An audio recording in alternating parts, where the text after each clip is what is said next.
Welcome to the Resilient Recruiter Podcast. This is your host, Mark Whitby. I'm delighted to be joined today by Chris Donasso. Chris is the founder of Plumline Staffing Solutions with offices in both Austin and Chicago. And Chris started in the recruiting industry in 1995 as an account executive. Since then, he's worked for both small and large staffing companies, becoming a top producing salesperson and manager prior to launching his own recruitment business in 2013. Chris is also on the board of directors of the National Insurance Recruiters Association. Chris, welcome. Thank you so much for being here. Thanks, Mark. Great to be here. Thanks for the invitation. My pleasure. You were referred by our mutual friend, Gail Audibert. We love Gail, and so we have huge respect for her. So anyone she recommends, I want to know about. Anyone who's a friend of Gal's is a friend of mine. She's great. Totally. Exactly. She is great. In fact, she was on the show before. And so for our listeners who want to check that out, that was episode 153. And the title was Meet the Recruiter Who Survived and Thrived Through 4 Recessions. So yeah, she's just such a joy to work with. So thanks, Gail, for the referral to Chris. Yeah, likewise. So Chris, tell me about like how you got started in staffing. Why did you get into this business? Yeah, I kind of stumbled into it just, not intentionally. I was in between semesters in college. I tried my hand at telemarketing, and I worked for a company called Colorado Prime. And it was basically kind of like a home shopping club. They essentially sold beef over the phone. They sold other things as well. But, I worked there for one summer, and I became like the top telemarketer in terms of my sales pretty quickly. And so I just realized that I had a knack for just kind of being on the phones and connecting with people. Went back to college, graduated from school, and then I was looking for a job. And a friend of mine's mother owned a staffing firm called America's Temp Corps, and they were more weighted in light industrial staffing. They did some office administrative as well. That was pretty big back in the 90s. And so yeah, he said, "Hey, why don't you try this if you want to get into sales?" And so sat down in their office. She gave me a three-page like bifold kind of thing and said, "Here, go sell this." And I had really no training, and she just kind of threw me to the wolves, and the rest is history, I guess. That's kind of how I got into the industry. Hilarious. I don't think I've ever met someone who sold beef by phone before. Yeah, That's yeah. it's not something I've heard before. I So that's interesting. Yeah, I figured if I could do that, maybe there's something to it. Right. And so you started in 95. I started in 97, which much the same thing. Like, here's a desk, here's a phone, like go. And no clue what I was doing. Kind of tried to listen to what other people around me were doing. But the problem is they didn't really know what they were doing either. Yeah. So like tried to figure out who here is doing well.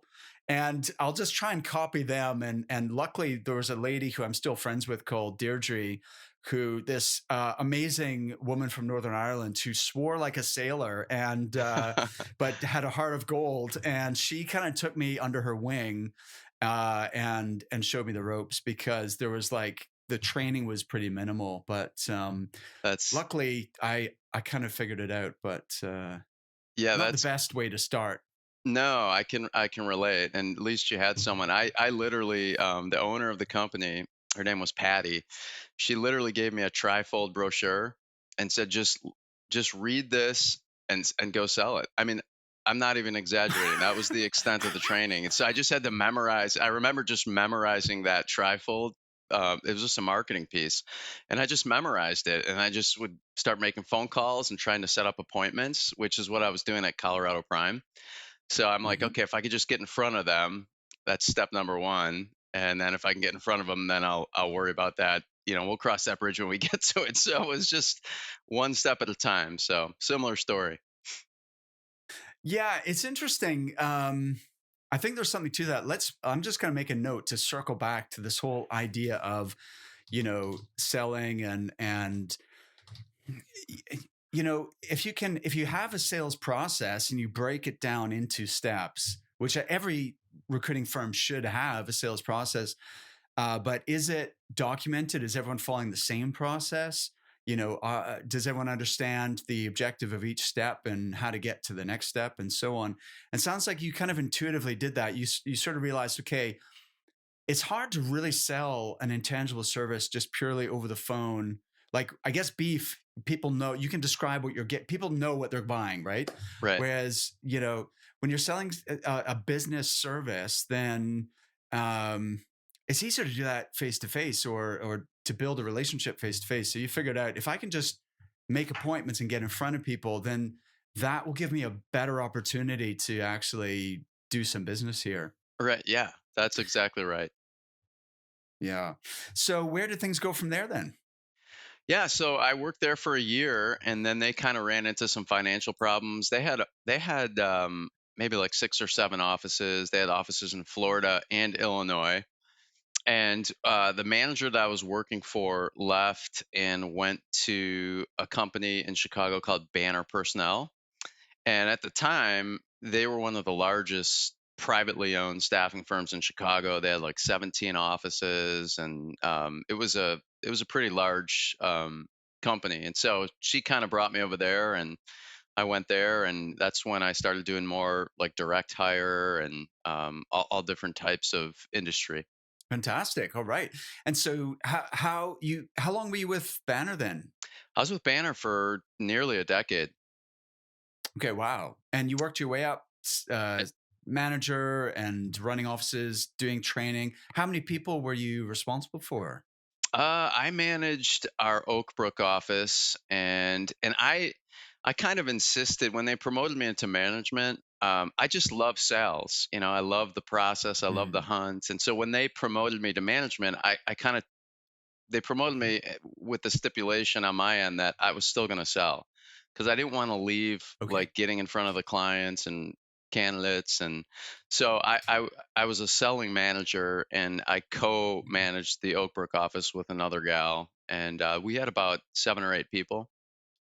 Hmm. Okay, fantastic. And so, but then you took a sort of career break. Tell me about that and why that was important to you, Yeah, so or a career change, I should say. yeah, I'm a Christian, and one of my passions, my biggest passion in life, really is just my faith. And so I left to the corporate world and went into ministry for uh, 10 years, and I was involved in a church plant in Chicago, and so it's kind of starting a church from scratch, essentially. And Mhm. so I got involved in that and helped start this church and plant this church, and it grew to be a pretty sizable church. And I was part of that church for 17 years, and then Wow. yeah, I ended up leaving and going back to recruiting ultimately. My kids were getting into college. Okay. There was a lot of things going on that contributed to why I left, but left and started Plumline in 2013. Amazing. So, what do you see as being the parallels or the transferable skills, for want of a better word, between the work you're doing in ministry and being a recruiter? Yeah, well, recruiting, with the church, our side, our that church grew to, it was like started with just a few people and grew to be about 1,500 people. And so Wow. Oh my I gosh, was the that's big. worship pastor for the church, and so when I left there, we had 75 volunteers that essentially you have to recruit and train, and so I led all the music and musicians, and so I had a team of technical people running sound, audio, video, lighting. I had managed all the musicians, all the stage designs. So it was a more than full-time job. And yeah, there was a lot of recruiting involved because for our Sunday services we had to have people in place because there was a lot of technicalities that had to be in order for every Sunday morning service. So Wha- it's pretty intense. Ministry is it's busy, and you're doing all these things that have to be done, but then there's the bigger picture of just why you're doing it, right? Yeah, let's talk about that. Like, philosophically, how does your faith inform the way you do business? Yeah, it really it, it really impacts the way I do my business, I think, in a big way. I think the word that comes to mind for me is just transcendence. If you were to look up the word transcendence in the dictionary, it means extending beyond the limits of ordinary experience. And I kind of bring that mindset into the way I run my business. I want my company mission and my business, my brand, if you will, to align with my personal mission in life. And I want it to Hmm. be every interaction that I have with candidates and clients, I want that to extend beyond just the limits of ordinary experience, right? I want my candidates to have an experience, I want my clients to have an experience that's just bigger, you know and so, I think it's just treating people right, having character, integrity. The world of recruiting, and I guess this is true for any industry. It's not just about making money; it's about making an impact. And what's the lasting legacy that you're going to leave? Is it just that you were a great recruiter, or you were made a lot of money, or had success in your business, or what was the impact that you had on people's lives? And I think that's kind of how I operate my business, and I always try to keep that front and center. I 100% believe in that, Chris. And I think everybody at some level, or at least maybe you get to a stage in your career where that becomes even more important. Once your basic, human needs are taken care of. I mean, obviously, everyone wants to make more money, and recruiters tend to be very money motivated. Sure. The other thing that attracts people to, in particular, start a recruiting business is to be, to have that autonomy, that freedom, that flexibility to do things the way they want to do them, and so more money, more freedom, and that obviously both those things are important. But ultimately, I think for to be fulfilled, you want to also make a difference. You want to have an impact and Yeah. touch more people in a positive way. Um, so that's definitely, I think, important as well. Yeah, I with the people I've trained in this business, I try to keep it front and center for them too. And it's like you want to do the right thing because it's the right thing to do, but consequently, it's good for business. When you're doing Mm, the right thing, when you're operating with integrity, when you're putting others before yourself, when you're really caring for people, it's good for business. That's not why you do it. You do it because it's the right thing. hmm But I think hmm it's really impacted my business. My wife, she's no longer working, but she worked from home for years, and her office was kind of across from mine, and she could hear me doing my work a lot, and it never ceased to amaze me or her, because she would hear these conversations happening, and people would say, "Man, I've worked with recruiters before, but this has been different." Or clients would say, "This has like been a really good experience," and she would, after work, say, "Hey, what was that all about?" And it happened all the time. And the ironic mm, thing about that was that I wasn't doing anything. It's not rocket science. It's just really trying to treat people right and doing right by others. hmm And it just was always interesting that people would notice that, because so obviously that tells you what? It tells you that most people in their day-to-day course of doing business don't experience just being treated well, or just being treated in a way that they feel cared for or whatever. Yeah, I absolutely. Do you know, it's so interesting you say that. I think that's going to resonate for a lot of listeners. I did a LinkedIn post because I've noticed that a common experience among the best recruiters is exactly what you just said. The clients that we work with often will tell me that they've been told by their clients, candidates, customers that, wow, you're different to other recruiters that I've spoken to in the past. And so I had a LinkedIn post, and that was my opening line. You're different from other recruiters that I've spoken to. And I just went on to elaborate like that, have you heard this before? Like and that got a huge response on LinkedIn because I think the fact that someone would say that to you on the one hand, that's bad, right? That's a kind of not a good statement about our industry if Right. it's unusual, right? Yes. But on the other Yep. hand, if you're the person who that is being said to, then at least it does tell you you're doing something right and you need to continue, on that path. But yeah, interesting. Yeah, I Did was you have something you very wanted to add, Chris? No, I was just gonna say, it just, over time, I just realized that that was the thing that kept happening. I kept getting these kind of comments. I mean, like weekly. It was multiple times a week. And so, you hear Wow. candidates say, well, I had a bad experience with a recruiter. I mean, how many times have we heard that? Or a client would say Yeah. that yeah, I was working with this recruiter and the client says, hey, you're not going to recruit from us. Well, that's happened to them in the past, right? And so just kind of basic things that you know, I would like to think most recruiters wouldn't do are actually doing, and it has given our industry a little bit of a black eye. Yes. Can you recall any examples of what would have prompted somebody to make that comment, Chris? Like what would be the situation which to you just seemed like that's the way that things should be done, but to them it seemed, out of the ordinary. Yeah, well, I'll tell you things that definitely surprise candidates. I always, look, as recruiters, what we're doing is very impactful, right? I mean, we're impacting people's life in a huge way. I mean, the only thing you do more than work is sleep, right? I mean, you work 8 to 10 Right. hours a day.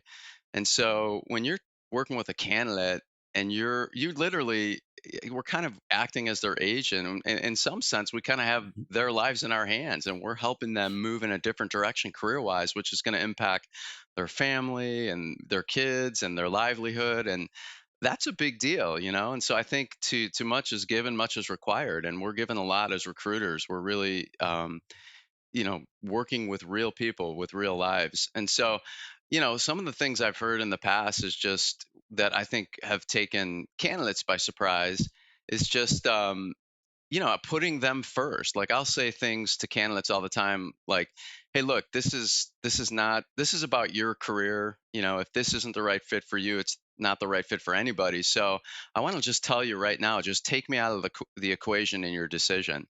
If this turns out to not be the right fit for you and we go down this path, this hasn't been a waste of my time. I mean, if you decide to take, job B over our job here, job A, and going through this process with me has helped you determine that, then I'm happy because I've done my job and you're going to go in the direction that you need to go for your career.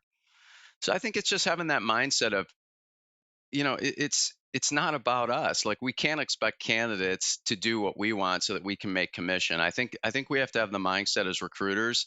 And again, consequently, all this is good for business, but you have to have the mindset that, the candidate has to do the right thing for them. And sometimes that doesn't include us getting a placement, and that's okay. And it's funny because the candidates that give me the most referrals are always the candidates that I've worked with and then they end up not taking the job and they go in a different direction and they feel guilty about it because their experience with me was such a positive experience. They feel like they want to make up for that and so they'll send me tons of referrals. Right. Have you had that? Fantastic. Yeah, yeah, sure. It, Or they might become if they're manager or director level, senior individuals, they could become clients as well. That's the other side of the equation here, right? Is if you've done, you worked with someone and you've done the right thing for them, and you don't end up placing them, but they still had a positive experience, then that's going to come back to you in some way or another. it is for sure. Yeah, and I really think just yeah, I think that's the most important thing as recruiters. And I can't emphasize enough. Like I said, when you just operate, it's just putting others before yourself. And I guess our human nature, we're going to feel like, well, if we do that, that's going to have a negative impact on our business because we have to be all about making the placement. We have to be all about, and it's like, no, you don't. Be all about helping the person and doing what's best for them first. And then everything, it's Mm. like what Zig Ziglar said. I don't know if, he's kind of old school, but Zig Ziglar I said, if know. you Yeah, can, yeah, sure. yeah, he said if you can help others you can get anything you want in life if you help others get what they want first. And that was Yeah. kind of a principle that he operated on, and I think it's true. If you just put others people first, it's gonna that's gonna pay dividends. And it's again, it's the right thing to do. You should be doing that anyway. 100%. It's funny. Zig Ziglar. I used to have a coach called Carrie Wilkerson, who's a lady based in Texas, and She got to meet Zig Ziglar before he passed, and she was talking about it. But he's got one of those sort of magnetic personalities, doesn't he? But the other Yeah. Zig Ziglar quote I liked is that, um, you know, motivation is like having a bath. We recommend, doing it daily or something along those lines. I might That's be true. misquoting him. Yeah. You It's need not that something in like this you have a bath industry. once. Yeah, Yeah. exactly. Like you Yeah. can't have a bath once and then think, okay, I'm clean now. I never have to bathe again. It's Right. like you can't just get yourself motivated once and then expect that it's going to last forever. It's something you have to continuously work on is your own, self motivation, your own self talk, your own self discipline. It's an ongoing process that never ever stops. But Yeah. yeah, he was a character. He was. Zig Ziglar was awesome. Tell me, Chris, about getting your own firm off the ground because it's a very different thing. You were successful as a salesperson and as a manager with a company and an infrastructure and all those systems around you. But when you're doing everything, on your own, you have to wear all those hats and like you've instead of having one or two jobs, you have like 10 jobs. Yeah. How did that transition go? Yeah. It was interesting. You have to, when you start a business, you have to learn how to do everything, right? You're starting and it's just you. And so I had to learn how to get a website off the ground, and I wrote all the copy for my website. I did all the branding for my website. I worked with someone, but so, yeah, you just have to do so many things. You got to become an accountant. You got to become a trainer. You got to focus on your business, build your sales, build your, the whole gamut. And so it was, you got to Yes. juggle a lot of things all at once. And that was challenging for sure. Yes. Hey, you highlighted four things there, which I just think they were obviously the four things on the top of your head, but I think these are the four potentially most important skill sets or among the most important skill sets for business owners. So, first and foremost is sales. Like, sales, if you can generate enough sales, then that solves a lot of problems in business, right? Yeah. And if you can't sell, then it's so hard. Like, really, nothing happens until you make sales and get customers, right? Right. So that is kind of, I would say, I mean, all these skills are important, but I'd say sales is possibly the most important skill if you want to be successful as a business owner, particularly within recruiting and staffing. Absolutely. And I'd love to talk more with you about that because it seems like that's one of your kind of core strengths. The other one that you said is copywriting, and that surprises a lot of business owners. They don't necessarily think of themselves as writers, or it's not a skill set they've really thought about. But more and more these days, being able to write persuasively is critical, especially because unlike when you and I started in the industry where it's a purely telephone business, now so much communication is via LinkedIn, via email, and trying to persuade someone through text is difficult, right? And get people to be intrigued and inspired enough to take action and to follow up with you and respond to your message, that is a whole art and science in itself. It And is. I think recruiters these days need to actually work on their copywriting skills. It's something that we work on with our clients in our coaching community, is really just building those copywriting muscles. Like twice a month, every other week, we do a copy critique clinic where people will share their email, messaging or their LinkedIn posts or their LinkedIn messages or whatever. And we'll kind of dissect them and we'll analyze how good they are, how they could be tweaked and improved. Because just improving your response rate to your emails, whether it's to clients or candidates, if you can improve it from like 3% to 5% or 5% to 10% or 10% to 50%, that's a Right. massive, over the course of the months and a year, that's a massive increase For in sure. the Yeah. number of placements you're making. So copywriting, you Yeah. mentioned accounting is the third thing you mentioned.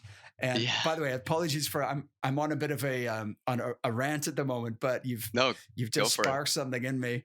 Yeah. Um, my very first business, Chris, not many people know this because I don't. It doesn't really come up very often. But I started my first business when I was 19. I got a franchise of a painting and like a painting company. Oh, I don't know cool. if this is still a thing, but I think we're similar age, but when I was in university, they had this all over North America, these franchises for you could be a student like business owner and you buy a franchise and then you basically paint people's houses like all summer and you hire a crew of like other students and College, was it you have to College go and Pro? sell. Yeah, it was a competitor to College Pro, but it's exactly that sort of thing. Yeah, I yeah. worked for them. So I was basically the College Pro manager. Okay. Our company was called Top Rung. So it was started by a guy who had been a College Pro manager and then decided he was going to become a franchisor himself, and he set up in competition to College Pro. But in any case, it was fantastic from the point of view of like sales train. My first sales training was with that organization, and like first door knocking and offering people free estimates, and then going into people's houses and learning how to get them to hire you to paint their house, and they might be they're going to spend two, three, four, $5,000 to paint the exterior of their house, and you're this like 19-year-old kid and you're asking them to like give you this project so you can project manage it and do a good job for them. So I Yeah. was real good at the selling part, but I had never managed people before and I'd never done bookkeeping. I was clueless about like financial management, and Right. I lost my shirt, Chris. It was financially, it was an absolute disaster. Oh So like I went gosh. into this thinking I was going to like make tons of money. I was like, in my mind, I was this like entrepreneur, right? And I, I I knew nothing. I was so naive, but I knew nothing about business or what it really takes to be successful. But I thought I thought I was this big entrepreneur and hired like all my friends. That was another mistake. So I had like I don't know, 10 people working for me at one point, but it was a disaster. Like the production was coming like it was costing me more to deliver these paint jobs than I was charging the customer, It's so and funny. I ended up losing something like $20,000 in that summer. So, and I was working like 70, 80 hours a week, and instead of making money, I was paying for the privilege of working 70 hours a week. So I ended up in this huge debt. So the good thing with recruiting is I made enough money, I was able to pay off my debts pretty quickly. There But you go. that really taught me the importance of financial management and accounting. And, it's not my forte still, but it's something that now I've gotten good at just through necessity. So Right. you really can't run a business unless you're on top of that. Yeah. Um, Here's the deal. I think when you're yeah. running a business, there's always like this super strong gravitational pull pulling you into things that you have to do but you don't want to do. Right? Like Yes. the Yeah. administrative work, the accounting, payroll, we do temporary staffing too. The business in Yeah. Chicago. So that has a ton of accounting and payroll and a lot of day-to-day things that have to get done in that side of the business, Yeah. as opposed to our direct hire side.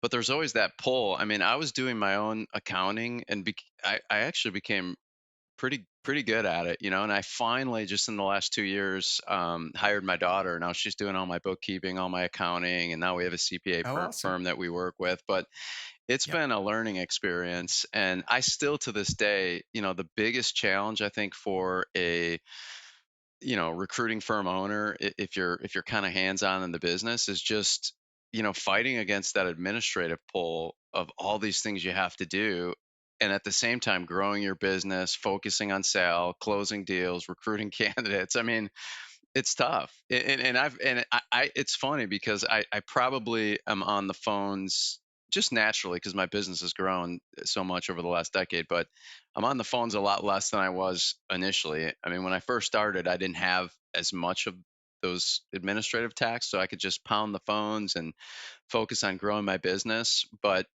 I guess as your business grows too, you have clients, you have repeat business. So sometimes you don't have to market as much and try to get new business because you've got a base of loyal clients. And so that's why I think it's so important to really, when you get a client, keep a client. Like I've been super fortunate. I have pretty much had 100% retention with my clients, and they've all become friends and loyal customers. And so I really almost never have to market anymore. So Interesting. I would love to talk more about that. The whole sales piece, I think, is and client retention. Let's definitely talk about that. It's obviously something that's been critical to your success.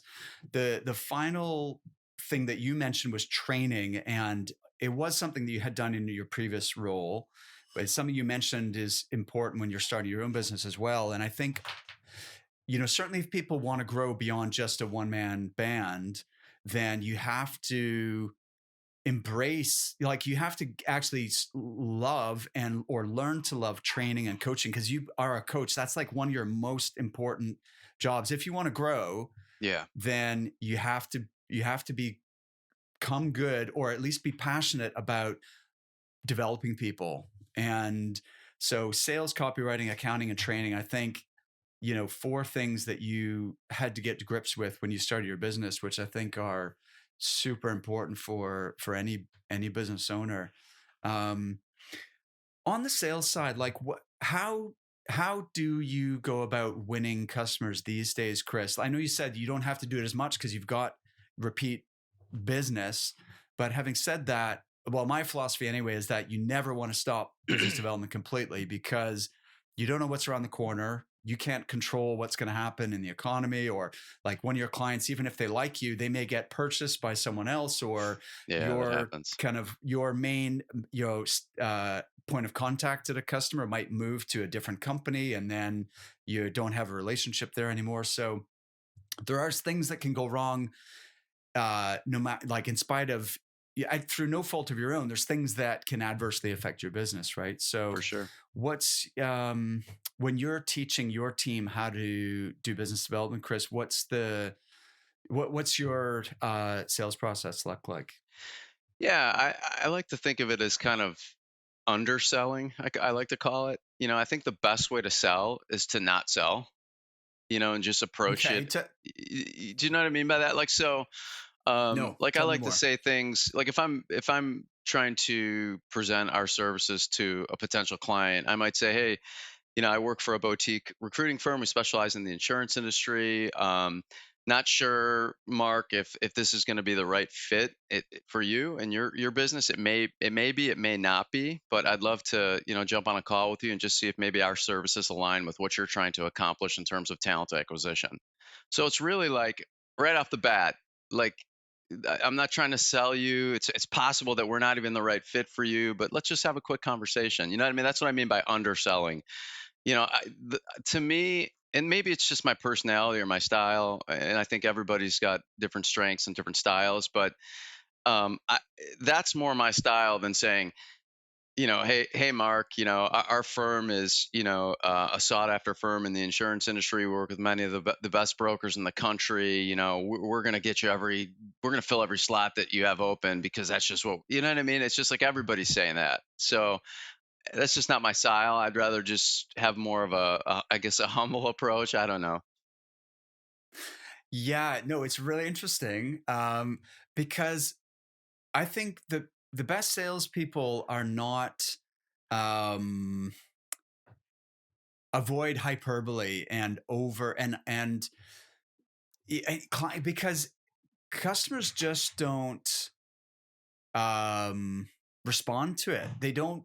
They're automatically skeptical, right?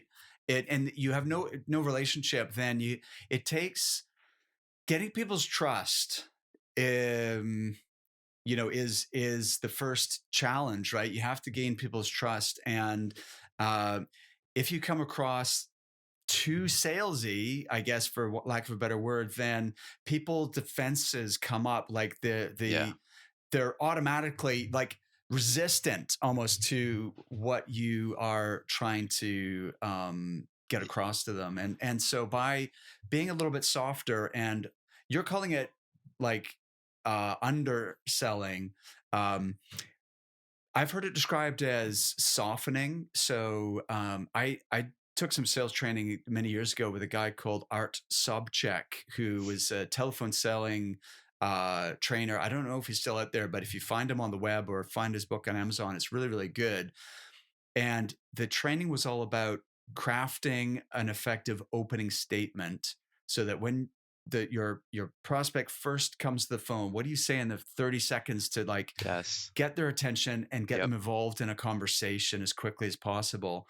And he, in your statement, he suggested using softeners. So for example, instead of saying like, as you said, like, we can fill all your open slots, um, he would say, like, he said, like, that's just not believable because you don't know their business. How Right. can you, like, how can you make that statement? And they, it's just not, it doesn't ring true. So you would say, depending on how you're currently handling your, you know, your staffing at the moment, we might have a solution that could help you to, or we have a solution that might help you to achieve A, B, and C, Yeah. and avoid, problem XYZ, right? But it's using softening words like potentially or might. It's to almost make your claim more believable in effect,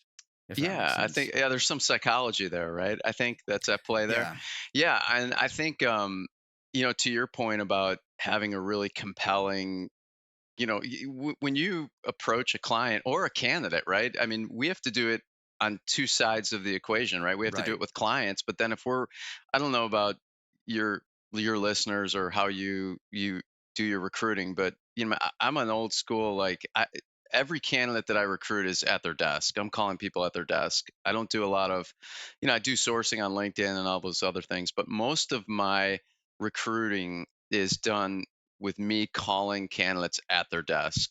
And so you've got like 10 seconds. I call it like your $1 million, you know, paragraph. Like, whatever you're going to say in those first few sentences, that has to be super compelling in order to engage them, hold their interest, and make them stay on the phone for possibly 25 more minutes or 15 more minutes or whatever.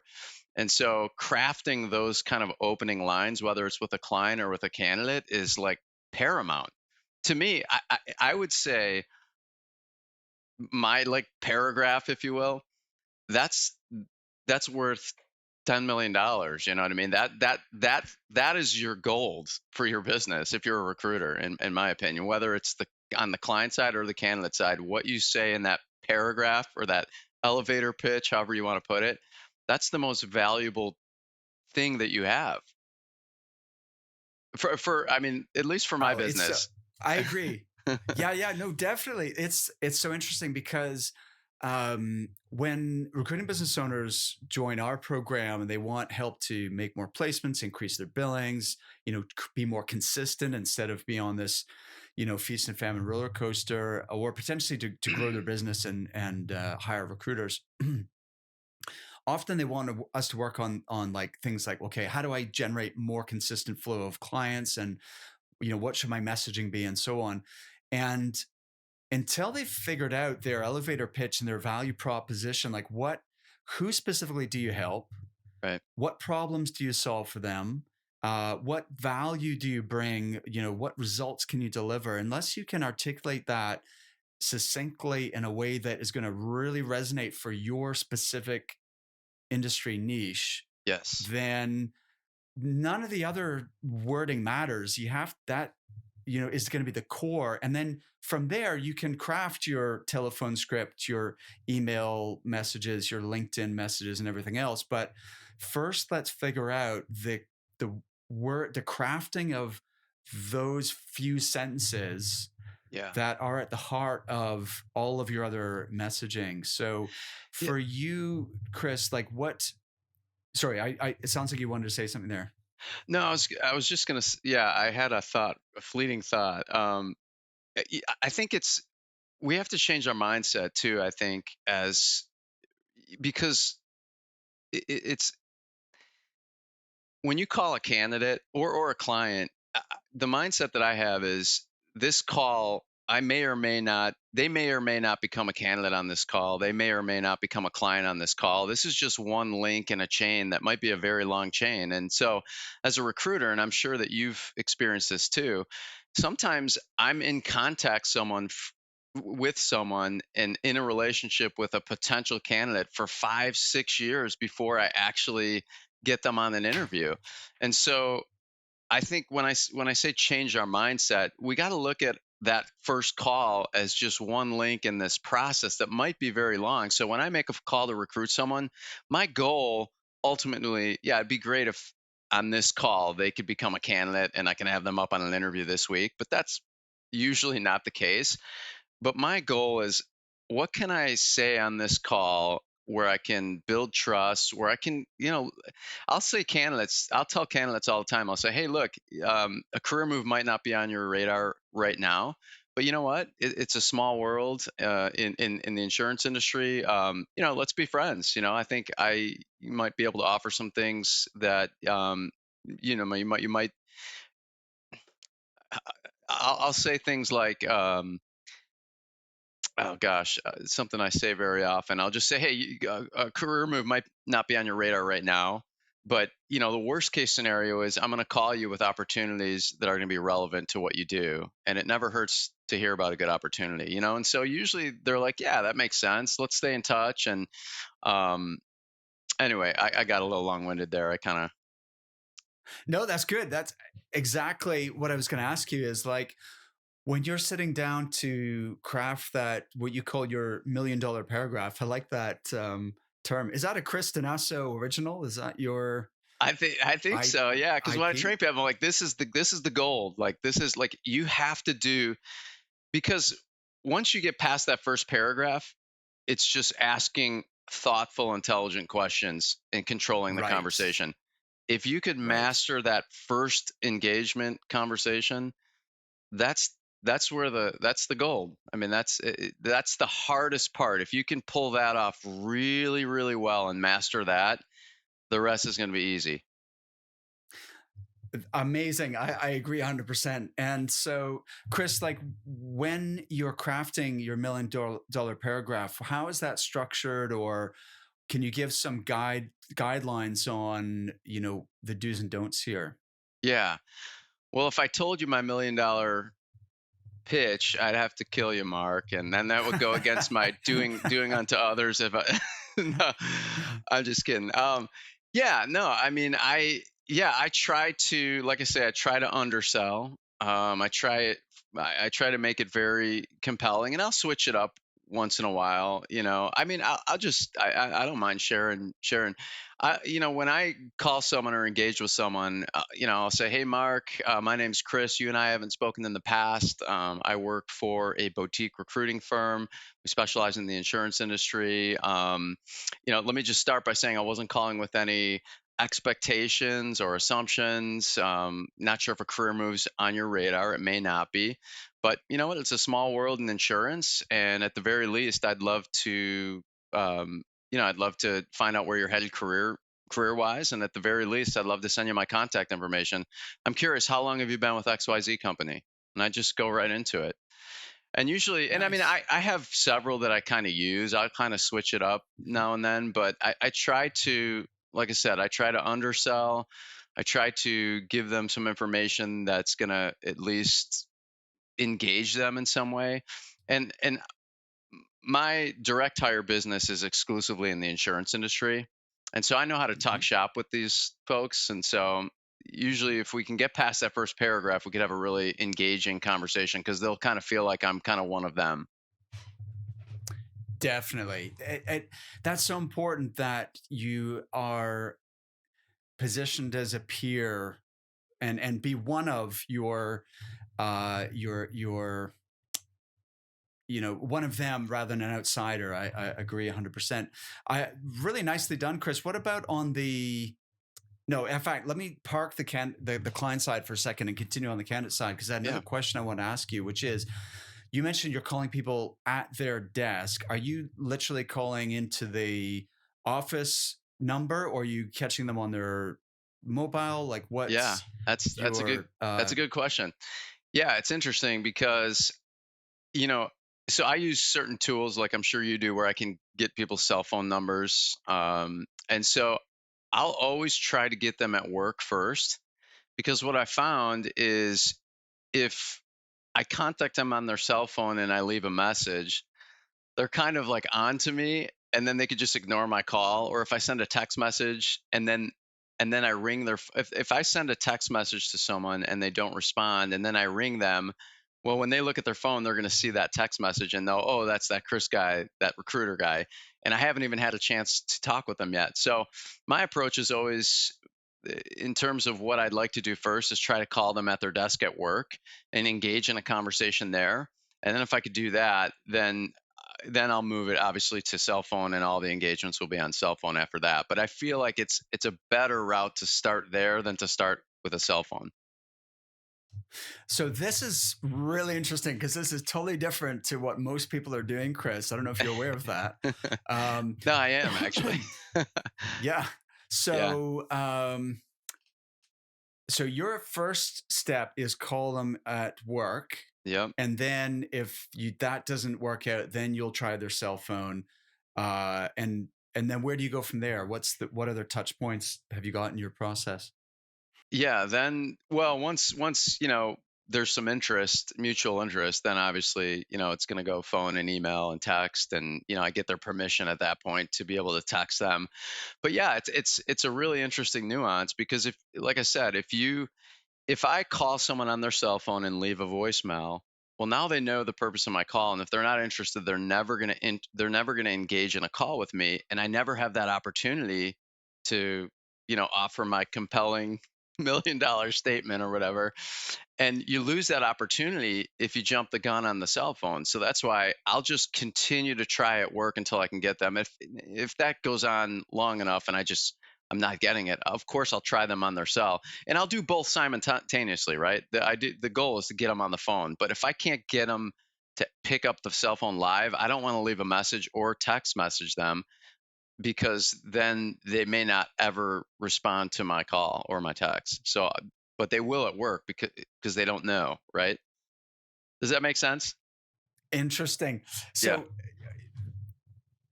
I when I suggest this to people that they call candidates to work, they are horrified, especially younger folks, but even people my age, like, and it's maybe because you and I both started recruiting in the 90s. That was the only way you could talk to someone, right? Because Right. we didn't even have email.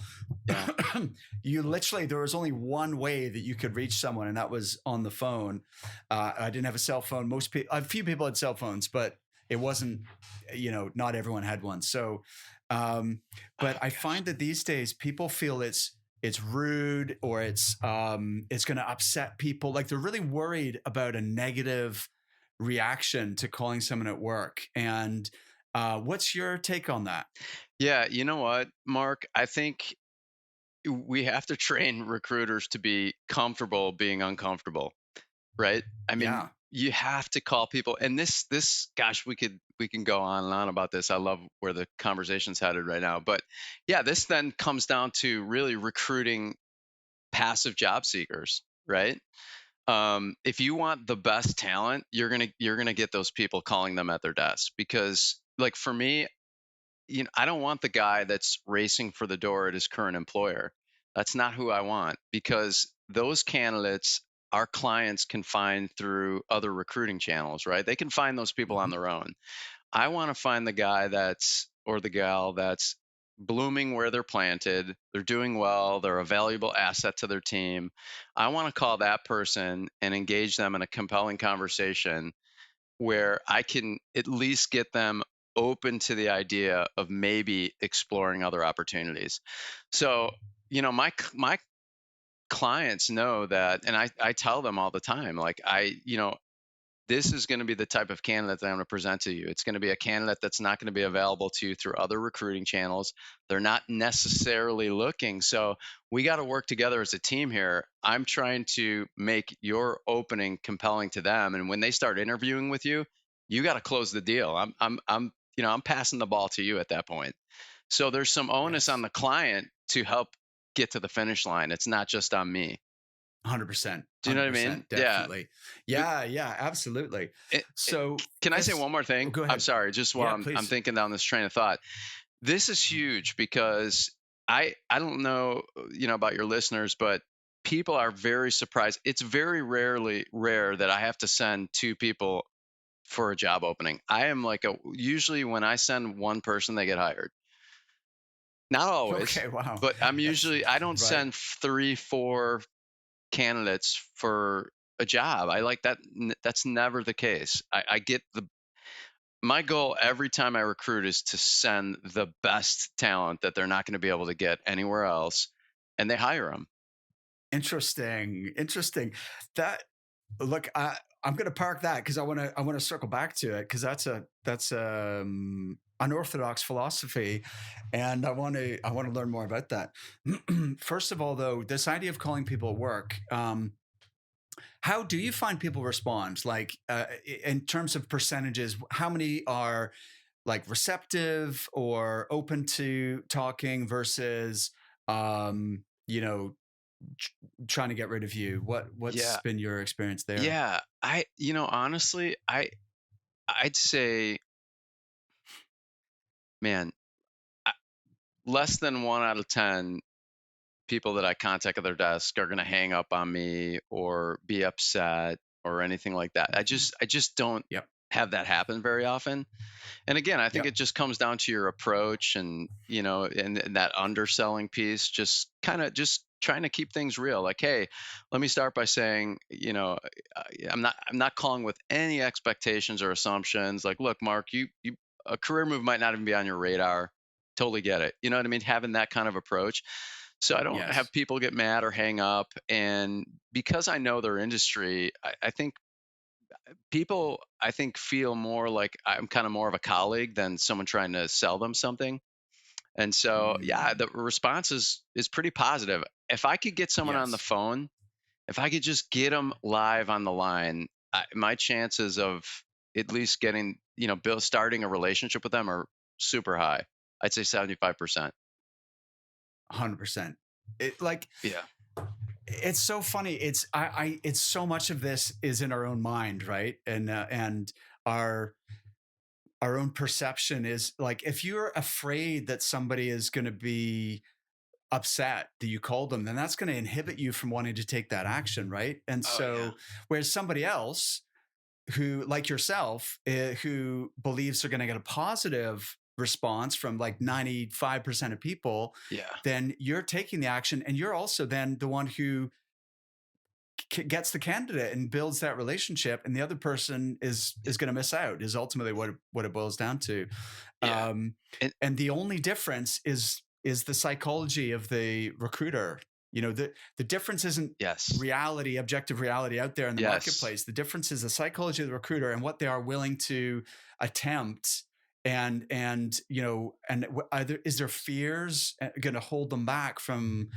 taking action? And it's Yeah. it's amazing how just these we're not even aware. I mean, it's hard to be aware of your own limiting beliefs. And like, so the recruiters who tell me this, oh, that wouldn't work in my industry, my candidates wouldn't respond, they'd be, they believe that is factually true, right? But that's just an idea that maybe it's true, maybe it's not, or maybe they've made that up in their head. So Yeah, there really is a psychology behind it, and it's confident. mm, It's like singing. I don't know if you can relate to that. I'm a musician and sing and stuff, and so it's like cool. if you're going to hit a note and you're not confident that you can hit that note, you won't. You know what I mean? It's all up Yeah. here, and so I think it's a Right. similar. I think that's a good analogy because if you're to your point, like if you're going into the call afraid, it goes back to being comfortable being uncomfortable. You have to be Yeah. comfortable and confident being uncomfortable and making that call. and that in delivering that pitch, you have to be on your game. And I have days, honestly, if I'm having we all have on and off days. And on my off days where I'm just not feeling it, those are the days where I'm like, okay, I'm just not there with my phone calls today. And I've been doing this for a long, years, right? Two decades I've been recruiting. And there are days where I'm just off and I'm like, I'm gonna focus on, LinkedIn and sourcing right now today because I'm having an off day. So Cool. there's a confidence and a mindset that that has to be really on point to perform well, Yeah, you know? for sure, So absolutely. Um, yeah, sometimes I tell people, well, look, there's two ways of looking at this idea of calling someone to work. One is, why would you make the decision for some, like, if this is if they aren't responding through other channels, why would you deny the candidate the opportunity to that could have a huge impact on their career, their, like, this could be life changing for them, and you're deciding for them that they're not going to get to hear about it because you're not willing to call them at work.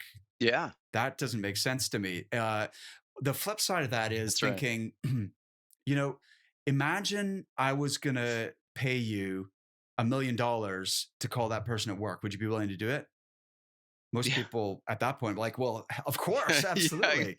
Well, why does that make a difference? Like, why does, if you were willing to do it in one context, why would you not be willing to do it in this other context? You are going to get paid a sizable fee, placement fee, for placing that individual.